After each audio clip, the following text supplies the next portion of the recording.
Halo guys, balik lagi dengan Dira Purnama, tempat di mana setiap cerita adalah pintu menuju kegelapan. Hari ini, kita akan melangkah ke jalan yang mungkin takkan pernah membawa kita kembali. Jadi, siapkan nyali kalian, karena kisah ini bukan untuk yang lemah hati. Pastikan kalian klik tombol like jika kalian suka dengan cerita ini, dan jangan lupa untuk subscribe agar kalian tidak ketinggalan cerita-cerita horor lainnya yang akan membuat bulu kuduk kalian merinding. Bersiaplah, karena malam ini kita akan masuk ke dalam kisah yang menakutkan ini bersama-sama.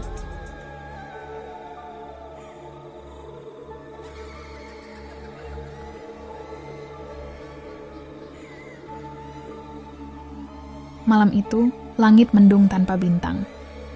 Adi baru saja pulang dari mengantar teman-temannya pulang setelah sebuah pesta kecil di pinggir kota. Ia mengambil jalan pintas yang biasa dilalui meskipun jarang ada kendaraan lewat. Jalan itu sunyi, hanya diterangi oleh lampu jalan yang jaraknya cukup jauh satu sama lain. Jam di dashboard mobil menunjukkan pukul 11 malam. Adi merasa aman-aman saja, sampai ia sadar bahwa jalan yang biasanya lurus itu terasa lebih panjang. Ponselnya juga tidak bisa menangkap sinyal. Adi menepikan mobil dan mencoba memeriksa GPS, namun hasilnya tetap nihil. Mungkin cuman kebetulan, gumam Adi sambil melanjutkan perjalanan. Namun semakin ia mengemudi, semakin ia sadar jalan itu tak seperti biasanya. Ia sudah berkendara lebih dari 30 menit, tapi tanda-tanda keluar dari jalan itu tak kunjung terlihat. Bahkan, rumah-rumah yang tadi terlihat di sepanjang jalan sudah tak tampak lagi. Yang ada hanya pepohonan tinggi dengan bayang-bayang gelapnya, menyisakan kesan mencekam di sepanjang jalan.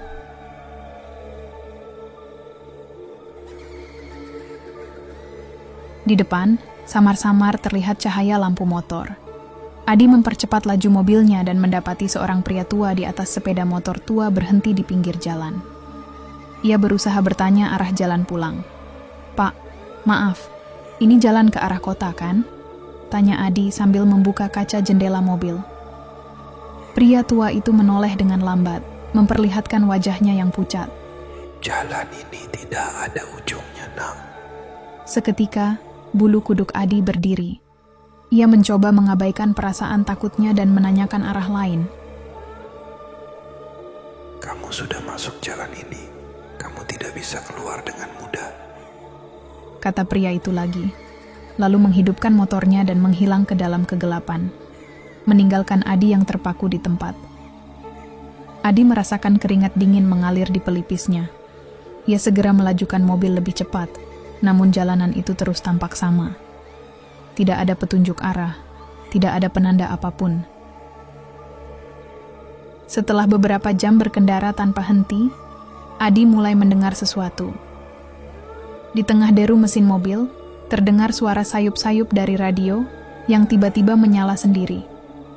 Padahal sebelumnya radio itu mati, dan ia tidak menyentuh tombol apapun. "Selamat datang di tempat yang tak pernah kembali." Suara dari radio itu terdengar seperti bisikan seram. Adi segera mematikan radio, namun suara itu terus menggema di kepalanya. Perasaan takutnya semakin menjadi. Ia memandang keluar jendela, dan seketika ia melihat bayangan seseorang berlari di antara pepohonan. Jantung Adi berdetak kencang. Ia mempercepat laju mobilnya, berharap segera keluar dari jalan terkutuk ini. Tiba-tiba, di kejauhan, Adi melihat sebuah bangunan tua yang berdiri di tengah-tengah hutan. Bangunan itu tampak seperti sebuah rumah kosong yang terlantar. Meski enggan, Adi merasa tidak ada pilihan lain selain berhenti di sana untuk mencari pertolongan. Adi keluar dari mobil dan berjalan menuju rumah itu. Pintu kayunya berderit ketika ia membukanya. Di dalam, rumah itu kosong, dengan perabotan tua yang tertutup debu. Namun, ada sesuatu yang aneh. Udara di dalam rumah terasa lebih dingin daripada di luar. Ketika ia melangkah lebih dalam, sebuah pintu di bagian belakang rumah terbuka dengan sendirinya. Adi menatap pintu itu, merasa terundang untuk masuk, meski instingnya mengatakan bahwa ia tidak seharusnya. Ia melangkah melewati pintu, dan seketika, dunia di sekelilingnya berubah. Ia kini berada di jalan yang berbeda, dengan langit yang tampak lebih gelap, dan bayangan-bayangan aneh yang bergerak di sudut-sudut matanya. Adi terus berjalan, merasa seolah-olah ia terjebak di dalam mimpi buruk. Jalan yang ia lalui kini lebih menyeramkan. Pohon-pohon tampak lebih gelap, dan suara-suara aneh mulai terdengar dari kejauhan. Tangisan, tawa menyeramkan, dan jeritan kesakitan.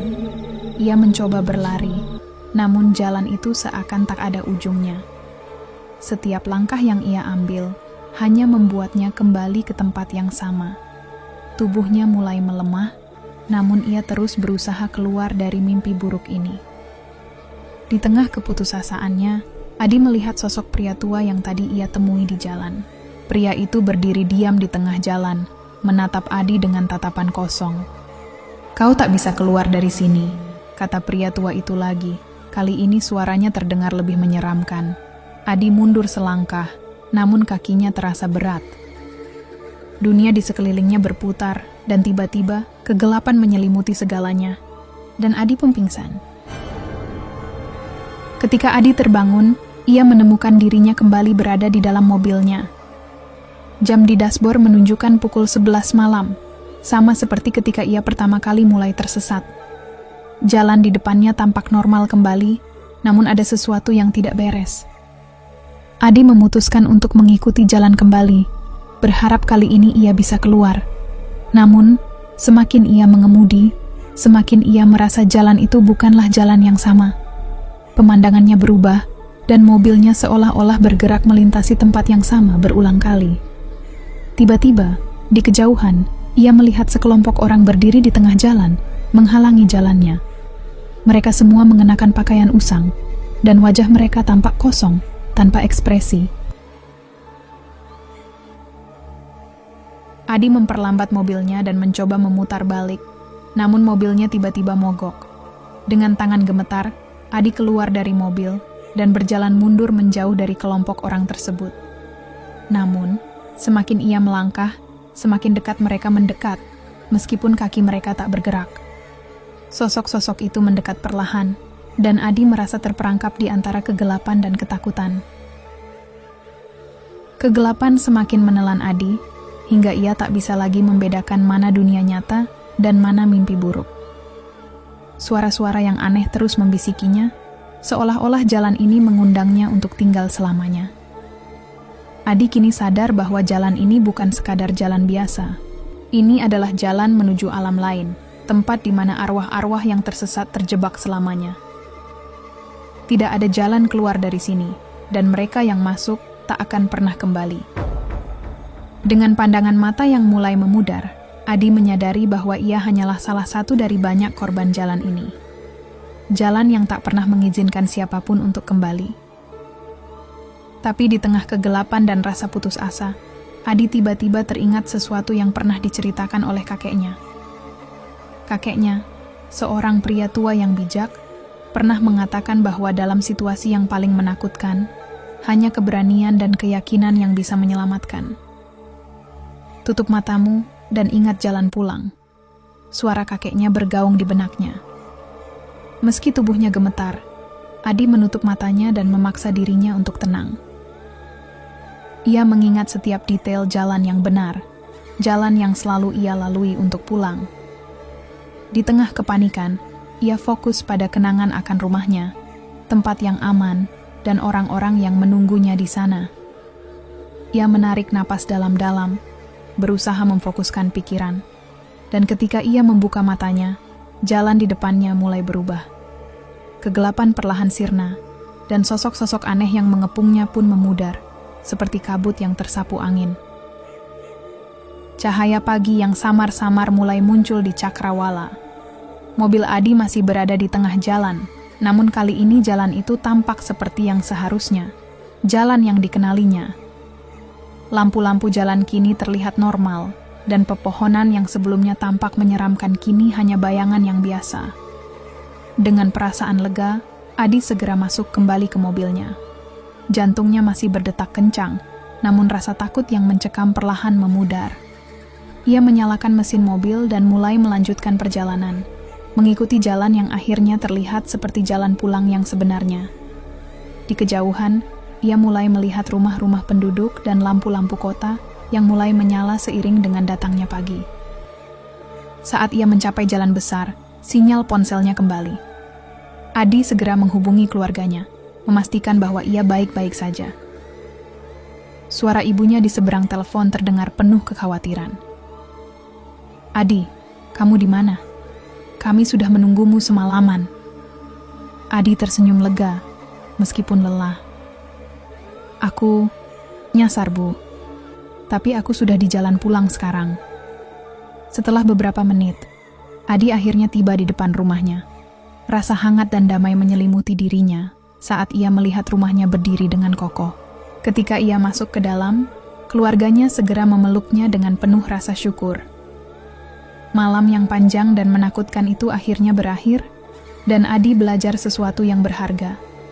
Ketenangan dan keberanian bisa menjadi kunci untuk keluar dari situasi tersulit. Di hari-hari berikutnya, Adi sering memikirkan pengalaman malam itu. Ia tak pernah bisa benar-benar menjelaskan apa yang terjadi di jalan terkutuk tersebut. Namun satu hal yang pasti, jalan itu mungkin bukan sekadar tempat. Mungkin jalan itu adalah cerminan dari ketakutan terdalam seseorang, dan hanya mereka yang bisa mengatasi ketakutan itu yang mampu menemukan jalan keluar. Beberapa minggu setelah kejadian itu, Adi mencoba mencari jalan pintas yang membawanya ke malam mengerikan tersebut. Namun, anehnya, ia tak pernah bisa menemukannya lagi. Jalan itu seolah-olah menghilang begitu saja dari peta, dan tak ada satupun orang yang tahu atau pernah mendengar tentangnya. Setiap kali Adi menceritakan pengalamannya kepada orang lain, mereka menganggapnya sebagai mimpi buruk atau sekadar halusinasi akibat kelelahan. Namun Adi tahu betul apa yang ia alami malam itu nyata. Meski begitu, ia memutuskan untuk tidak mencari tahu lebih jauh. Ada hal-hal yang sebaiknya dibiarkan menjadi misteri, dan jalan yang ia lalui malam itu mungkin adalah salah satunya. Yang terpenting, ia selamat dan bisa kembali ke dunia nyata, ke tempat di mana ia seharusnya berada. Dan cerita pun berakhir. Terima kasih yang sudah mendengarkan cerita ini.